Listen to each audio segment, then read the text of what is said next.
All right, welcome back to Math222.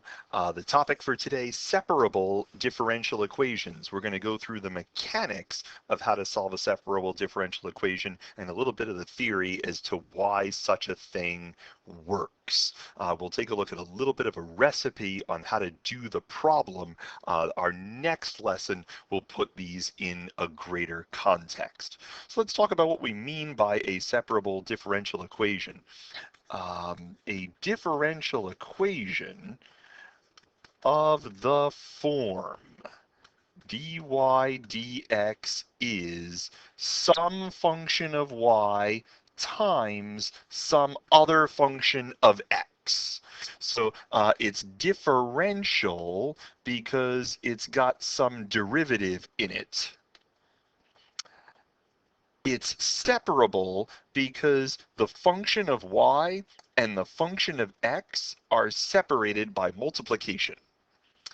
This is called separable. We separate the variables by writing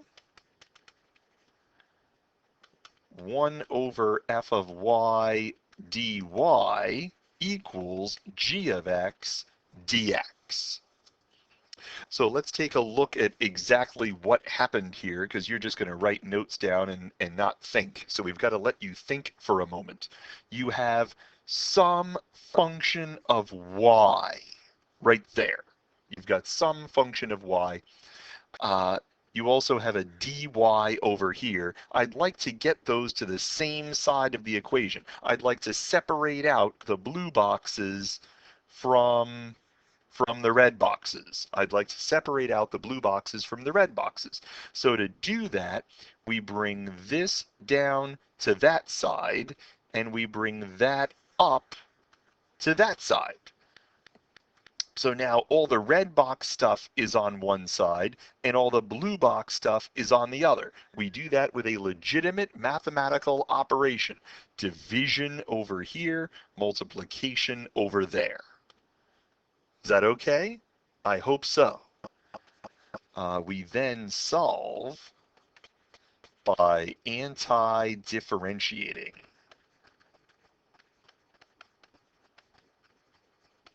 And that's how we take this thing home.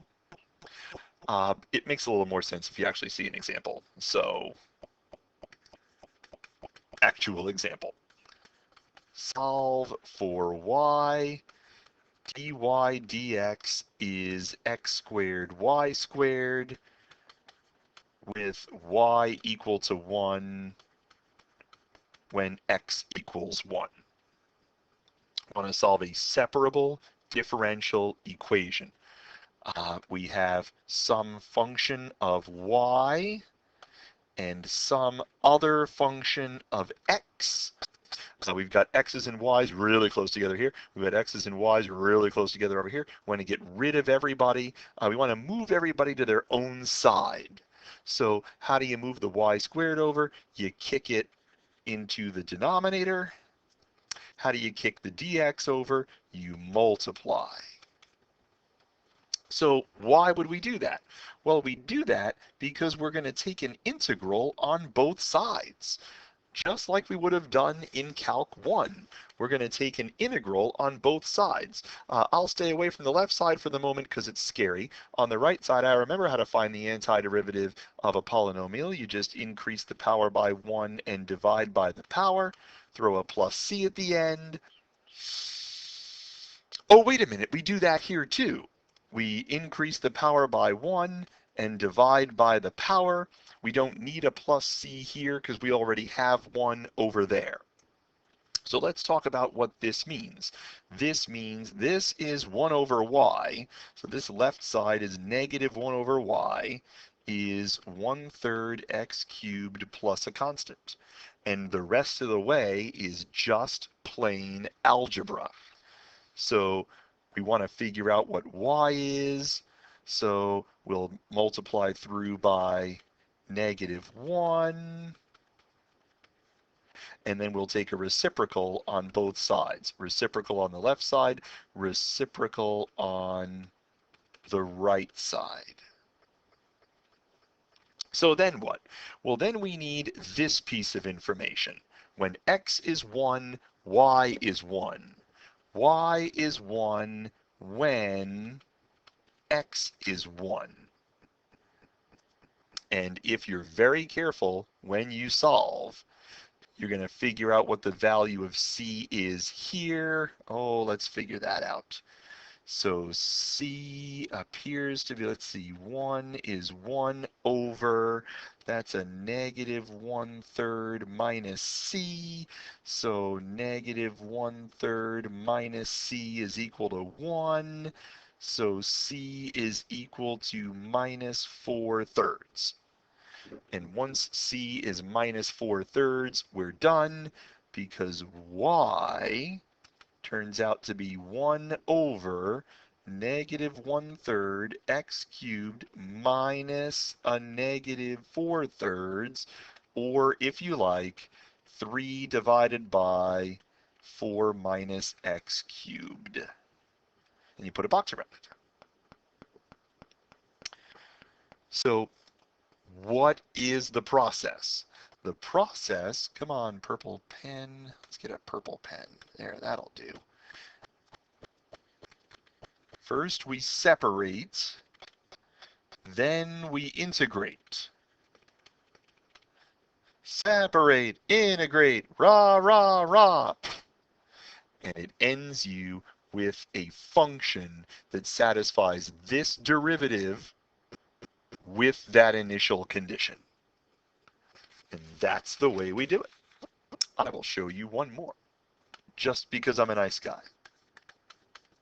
Example 2 asks you to solve dy dx equals cosine of x times e to the y plus sine x with y equal to 0 when x is equal to 0. Well, that's a doozy, isn't it? That's a doozy, because I don't have a way to box out my y stuff and my xy stuff unless I rewrite this like that. And then, yes, I have my y stuff and I have my xy stuff. And I'm going to kick the dx up. And I'm going to kick the y stuff over. And we have officially separated this differential equation. Well, the chant goes, separate, integrate, rah, rah, rah. This is the separate part. Time now for the integrate part. Well, the integrate part on this side is fairly straightforward. On this side, the antiderivative of e to the negative y is negative e to the negative y. And the antiderivative on this side is fairly straightforward because on this side, u is going to be sine x. I don't want to be sine x. Well, that doesn't matter. And du is cosine x dx. So this is just the antiderivative of e to the u, and the antiderivative of e to the u is e to the u plus a constant. So, looking to solve for y. So if we're looking to solve for y, multiply through by -1, take a natural log,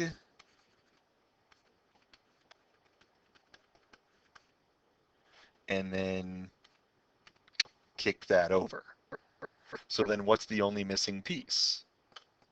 This is the missing piece. When x is 0, oh, let's see, sine of 0 is 0, then y is 0. And if the natural log of something is 0, then that something is 1, and that makes C minus 2. So what's y?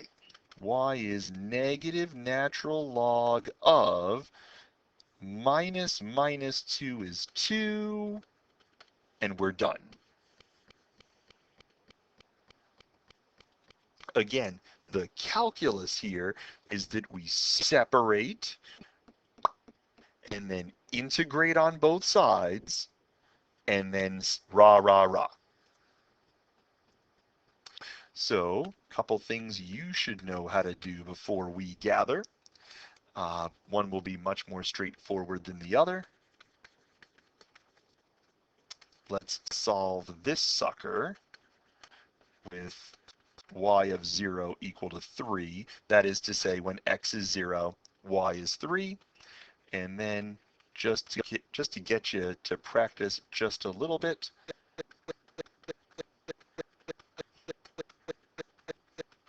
y of 0 is 1 in that case. So if x is 0, y is 1. Looking to figure out what those might be.